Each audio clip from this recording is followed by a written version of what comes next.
Do you all have any idea where I am right now? Look around here. I'm just gonna pull something here because this is raw cotton. This is the stuff that is the shirt I'm wearing. It's the jeans that you're wearing. And next to me, this is a 6,000 pound bale of this raw material. I'm here in Arkansas with John Deere. We're gonna show you how it's all made and it comes from here and onto you. Woo!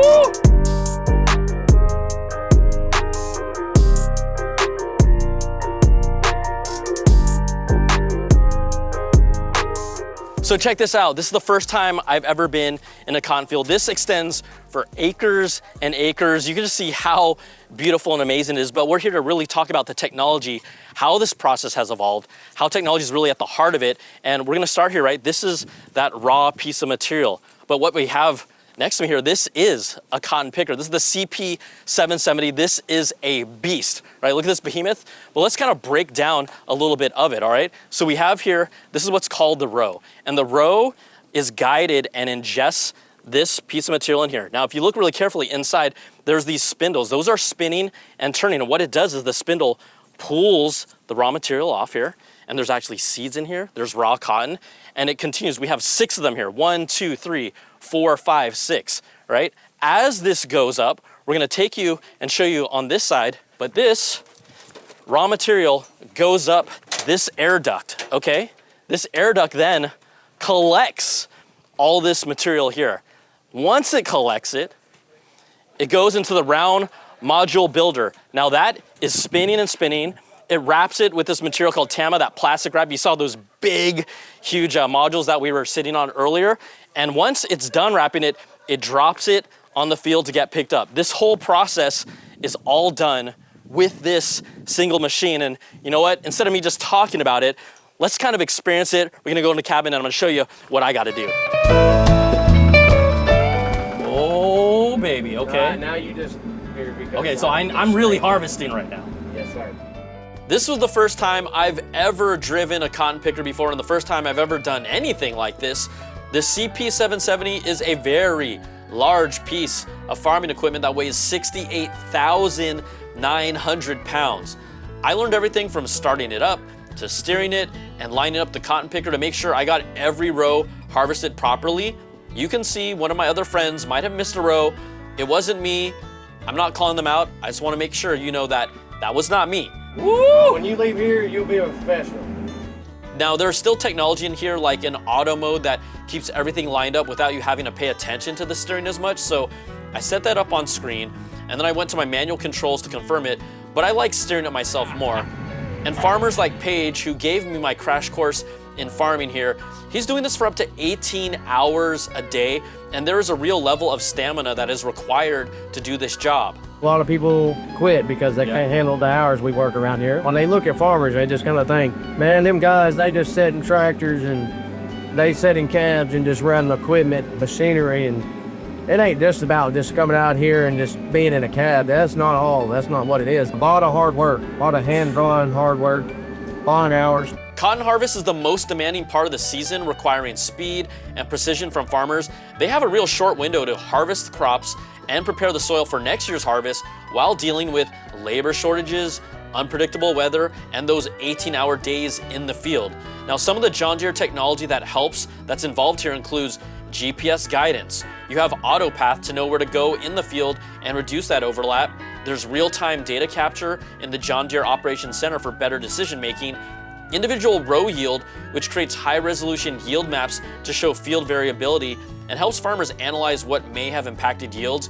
Even when I was driving the cotton picker, you can see here on screen parts of the path I take are either yellow or light green, and that's actually showing me how well of a yield I'm getting in those spots. So there's a whole lot of technology here that is happening while I'm operating this cotton picker. Now, walking through the cotton fields for the first time, I really got a sense of how backbreaking this work used to be. A cotton field, sure, it looks beautiful on its own, but its plants, they are not soft, they are harsh just to even walk through. I can't even imagine how brutal it would have been spending hot days individually picking pieces of cotton out of its boll that is jagged and harsh on your hands. Cotton has a history with this country, with slavery, and the power it still holds in our society today, and it can be a sensitive and painful topic that I'm not going to ignore here. Coming to Arkansas And seeing how John Deere's technology has changed that process and streamlined it into what it is today has also been an incredible feat. And with today's technology, the end result here is that large round module that weighs 6,000 pounds and is essentially being operated by one person. Now, about 60% of that weight is cottonseed, so that's what, 4,000 pounds, and about 2,000 pounds of that weight is actually cotton.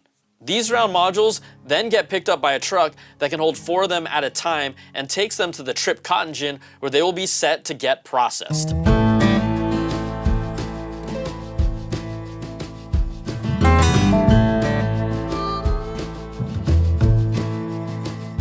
Those big modules will go down this modular feeder, which is a conveyor belt where they will cut the plastic off and start breaking down the raw cotton. The individual pieces will be cleaned and separated by air to break them apart from each other. There's a saw that helps to separate all the cottonseed from the actual cotton. You can see those tall machines that it's going through, and you'll even see this glorious waterfall of cotton here. And then, if you look below, all the individual cotton seeds have been separated from the cotton.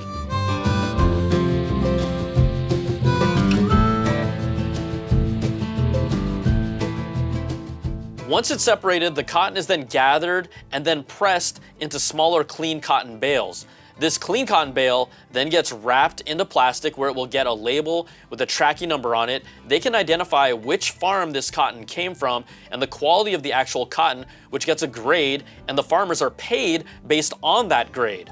A higher grade of cotton will be used for the shirt you wear, which is softer, while a lower grade of cotton is used for something like your denim pants. Now, this wrapped up bale that you see weighs about 480 pounds, and a forklift will move 4 of these at a time. They can make about 16 of these clean cotton bales from 4 of those large round modules of raw cotton. This cotton gin has a central control room that oversees the entire operation and monitors all the steps along the way. Now, they can produce 100 bales of clean cotton in 3 hours, so that's 1 bale every 2 minutes, and that is incredible. Now, it'll be shipped to Memphis, and then the bales will be shipped overseas around the world, and they will not be touched by human hands until they get there. John Deere's technology simplifies the complexity of the harvest by helping farmers track and then simplify communications on key information to gins, trace, and manage every step from field to fabric. Now, here's some fun, interesting factoids about cotton. The largest cotton exporters are the United States, Australia, and Brazil. Other countries that grow cotton and process it include India, Pakistan, and China. And I didn't know this, but 60% of cotton is still hand-picked in the world. And I talked about how difficult that work is, and that surprised me. India is #1 in acreage when it comes to cotton, but is also lowest in yield, which means in the future, more efficient harvesting methods could change that. Now, at the Tripp Cotton Gin, nothing goes to waste. There is dirtier cotton that doesn't make the cut that's actually saved and used for things like diapers or car seats and furniture stuffing. And those seeds, well, those are all pushed through pipes with air and fill up a seed warehouse like this. This is a huge warehouse, and when I mean filled, it's filled all the way to the top. Now, the actual seeds still have some of the cotton lint around them, and these are used to feed livestock like cows, and they just eat them right up as is. Or the seeds can also be processed and acid is used to remove the lint on them. Then the seed is treated to have insecticide, fungicide, and is made to be more resistant to weeds to be planted out in the fields where the new cotton plants will grow. Those cotton plants will then be harvested, then they'll be processed by the gin, and the cycle continues.